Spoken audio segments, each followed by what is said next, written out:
নমস্কার বন্ধুরা, সবাই কেমন আছেন? আশা করি সবাই খুব ভালো আছেন, সুস্থও আছেন। আজ চলে এসেছি আরও একটি নতুন ভিডিও নিয়ে। ফলহারিণী অমাবস্যার দিন মা কালীকে অবশ্যই অর্পণ করুন এই একটি জিনিস। এই জিনিসটি যদি মা কালীকে এই ফলহারিণী অমাবস্যার দিন অর্পণ করতে পারেন, তাহলে আপনাদের আর্থিক সমস্যা কিন্তু একেবারেই দূর হয়ে যাবে। তার সাথে সাথেই আপনাদের বাড়িতে থাকা বাস্তুদোষ, নেগেটিভ এনার্জি সব কিন্তু একেবারেই দূর হয়ে যাবে।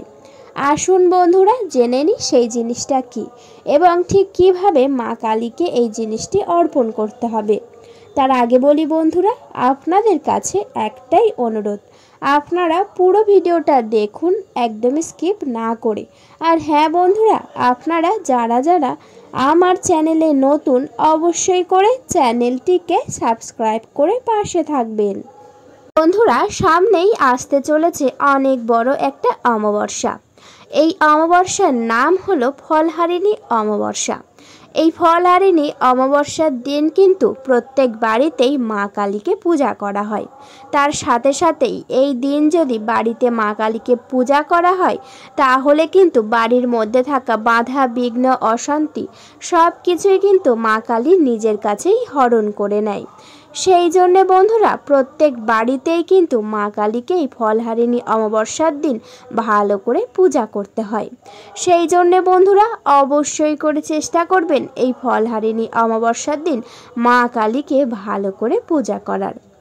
এই বছর অর্থাৎ 2024-এ ফলহারিণী অমাবস্যা পড়েছে বাংলা মাসে, অর্থাৎ জ্যৈষ্ঠ মাসের 22 তারিখ এবং বন্ধুরা ইংরাজি মাসের 5 জুন থেকে 6 জুন। অর্থাৎ বন্ধুরা 5 জুন কিন্তু বেশিরভাগই সবাই পালন করবে এই অমাবস্যা।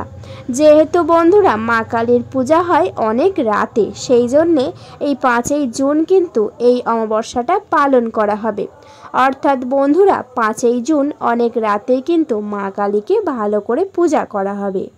বন্ধুরা, যেহেতু 5 তারিখে অর্থাৎ 5 জুন সন্ধ্যাবেলায় 7:15 থেকে অমাবস্যা লাগছে, সেই জন্য বন্ধুরা বেশিরভাগই সবাই কিন্তু 5 জুন মধ্যরাতে অবশ্যই করে কালী পূজা করবে এবং ঠিক অমাবস্যা থাকছে পরের দিন অর্থাৎ 6 জুন বিকাল 5:53 পর্যন্ত অমাবস্যা তিথি থাকবে। এর মধ্যেই কিন্তু বাড়িতে খুব ভালো করে মা কালীকে পূজা করতে হবে। সবথেকে প্রথমেই যে কার্যটি করতে হবে তা হচ্ছে বন্ধুরা, এই অমাবস্যার দিন অবশ্যই করে চেষ্টা করবেন অনেক সকালবেলায় ঘুম থেকে উঠে যাওয়ার। যে কোনো শুভ কাজ করতে গেলেই কিন্তু অবশ্যই করে সকালবেলা উঠতে হয়। সকালবেলা উঠে অবশ্যই করে বাড়িতে ভালো করে গঙ্গার জলে ছিটা দিয়ে দেবেন বা গঙ্গার জল ভালো করে আপনাদের প্রত্যেকটা ঘরে ছড়িয়ে দেবেন। তার সাথে সাথে বাড়িঘর মুছে একেবারেই পরিষ্কার করে নেবেন। পরিষ্কার বাড়িতেই কিন্তু আমাদের ভগবানদের বসবাস। যদি বাড়িঘর নোংরা আবর্জনা থাকে, তাহলে কিন্তু কোনো দেবদেবী একেবারেই থাকতে চান না। তার সাথে সাথে কিন্তু মা কালী অনেক রুষ্ট হন। সেই জন্যে বাড়িঘর সর্বদাই পরিষ্কার রাখার চেষ্টা করবেন। তার সাথে সাথে বন্ধুরা আপনারা কিন্তু সদর দরজাও পরিষ্কার রাখবেন। সদর দরজা একেবারেই নোংরা আবর্জনা করে রাখবেন না। এবং বন্ধুরা একটি জিনিস অবশ্যই করে খেয়াল করবেন, যেন সদর দরজার সামনে কোনো ছেঁড়া জামা কাপড়, জুতো যাতে না থাকে। কারণ বন্ধুরা এই অমাবস্যা তিথিতে কিন্তু অনেক তন্ত্র সাধকেরা কিন্তু চেষ্টা করবেন বাড়িতে তন্ত্রমন্ত্র করার। সেই জন্যে অবশ্যই করে সদর দরজা পরিষ্কার করে রাখবেন এবং সদর দরজার সামনে যদি কোনো ছেঁড়া জুতো, জামা কাপড় আপনাদের বাড়ির কোনো সদস্যদের পড়ে থাকে, তাহলে অবশ্যই করে তুলে পুনরায় বাড়ির মধ্যে রেখে দেবেন। তার সাথে সাথে বন্ধুরা আপনারা সকালে যখন প্রত্যেকটা কাজ করা হয়ে যাবে, বাড়িঘর যখনই পরিষ্কার হয়ে যাবে, অবশ্যই করে স্নান করে নেবেন। স্নান করে শুদ্ধ বস্ত্র পরে গায়ে গঙ্গার জল ছিটিয়ে নিয়ে চলে যাবেন আপনাদের বাড়িতে ঠাকুর ঘরে। ঠাকুর ঘরে গিয়েই ঠাকুর ঘর মুছে খুব ভালোভাবে পরিষ্কার করে নেবেন। পরিষ্কার করা হয়ে গেলে আপনাদের বাড়িতে যেমন আপনারা ইষ্ট দেবতা আছে বা আপনাদের যে সকল ইষ্ট দেবতাদের প্রত্যেক দিন নিত্য পূজা করে থাকেন ঠিক তেমনভাবেই কিন্তু সকালে নিত্য পূজা করে নেবেন। বন্ধুরা, নিত্য পূজা করা হয়ে গেলে অবশ্যই করে আপনারা যে সকল ভোগ নিবেদন করেছিলেন তা কিন্তু সবাই প্রসাদ হিসাবে গ্রহণ করবেন। তারপরে বন্ধুরা চলে যাবেন ঠিক সন্ধ্যাবেলা। যেহেতু অমাবস্যা তিথি শুরু হচ্ছে সেই জন্য অবশ্যই করে মা কালীকে এই জিনিসটি সন্ধ্যাবেলায় অর্পণ করবেন। সেই জন্যে বন্ধুরা সন্ধ্যাবেলায় ঠাকুর ঘরে যাবেন।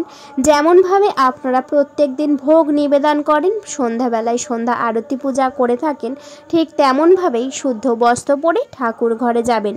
ঠাকুর ঘর মুছে পরিষ্কার করে নেবেন এবং আপনাদের বাড়িতে যদি মা কালীর বিগ্রহ থাকে তাহলে খুব ভালো। যদি একান্তই বাড়িতে মা কালীর বিগ্রহ না থাকে তাহলে অবশ্যই করে একটি মা কালীর ফটো কিন্তু বাজার থেকে কিনে নিয়ে আসবেন এবং তারপরে একটি সুন্দর বেদি করে মা কালীকে অবশ্যই করে সেই বেদিতে বসিয়ে ভালো করে সাজাবেন। সুন্দর লাল কাপড় দিয়ে সুন্দর করে সাজিয়ে তুলবেন। তারপরে বন্ধুরা অবশ্যই করে এই দিন অর্থাৎ এই ফলহারিণী অমাবস্যার দিন চেষ্টা করবেন বিশেষ রকমের ফল দিয়ে নিবেদন করার। কারণ বন্ধুরা এই ফলহারিণী অমাবস্যার দিন কিন্তু মা কালীকে বিশেষ রকমের গোটা ফল দিয়েই কিন্তু অবশ্যই করে অর্পণ করতে হয়। যেমন বন্ধুরা জ্যৈষ্ঠ মাসে পাওয়া যায় আম, জাম, কাঁঠাল ইত্যাদি অনেক কিছুই। এর মধ্যে প্রত্যেকটি ফল নিয়ে এসে কিন্তু মা কালীকে অবশ্যই করে আপনারা অর্পণ করবেন। বন্ধুরা আসি এবার মূল পর্বে।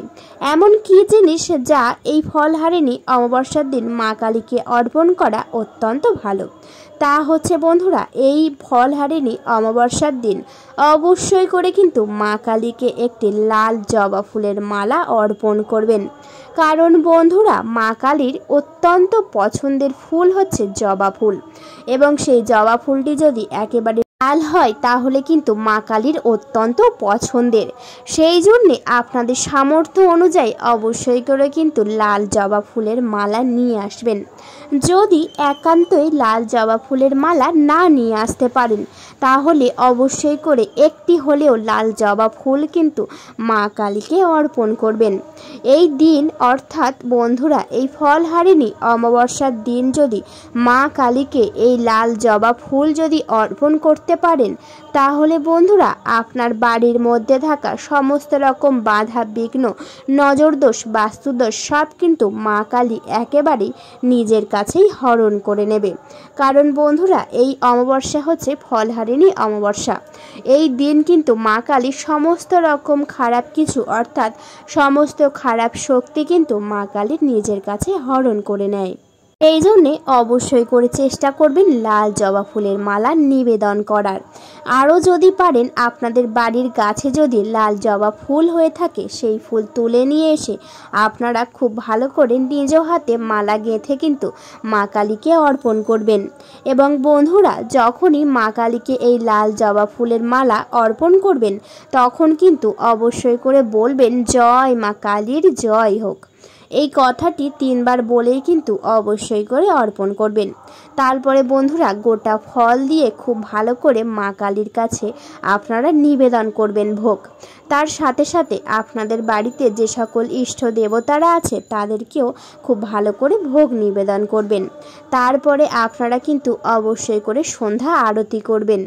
আরতি করা হয়ে গেলে আপনারা প্রদীপ জ্বালিয়ে ধূপ জ্বালিয়ে ভালো করে মা কালীর পূজা করে নেবেন। বন্ধুরা যেহেতু 5ই জুন সন্ধ্যাবেলায় 7:15 অমাবস্যা তিথি শুরু হচ্ছে সেই জন্য অবশ্যই করে 7টার পরেই কিন্তু আপনারা মা কালীকে এই ফুল অবশ্যই অর্পণ করবেন। তাহলে বন্ধুরা অনেক কাজ দেবে। তার সাথে সাথে আপনার বাড়ি থেকে সমস্ত রকম খারাপ শক্তি কিন্তু মা কালীর নিজের কাছেই হরণ করে নেবে। যদি আপনাদের বাড়িতে কখনো কোনো আর্থিক সমস্যা চলে তা কিন্তু মা কালী নিজের কাছেই হরণ করে নেবেন। বন্ধুরা সবাই একবার মা কালীকে ভালোবেসে বলুন জয় মা কালীর জয় হোক। বন্ধুরা ভিডিওটা এই পর্যন্ত। আশা করি ভিডিওটি আপনাদের ভালো লেগেছে। ভিডিওটি যদি ভালো লেগে থাকে অবশ্যই করে ভিডিওতে লাইক করবেন, শেয়ার করবেন এবং বন্ধুরা সাবস্ক্রাইব করে পাশে থাকবেন। আজকের মতো আমি বিদায় নিলাম। সবাই খুব ভালো থাকবেন, সুস্থ থাকবেন। সবাই একবার ভালোবেসে একটু সময় বার করে কমেন্টে লিখে যাবেন, জয় মা কালীর জয় হোক। দেখবেন আপনার বাড়িতে সকল সমস্যাই কিন্তু একেবারেই মা কালী দূর করে দিয়েছে। আপনাদের সবাইকে জানাই অনেক অনেক ধন্যবাদ।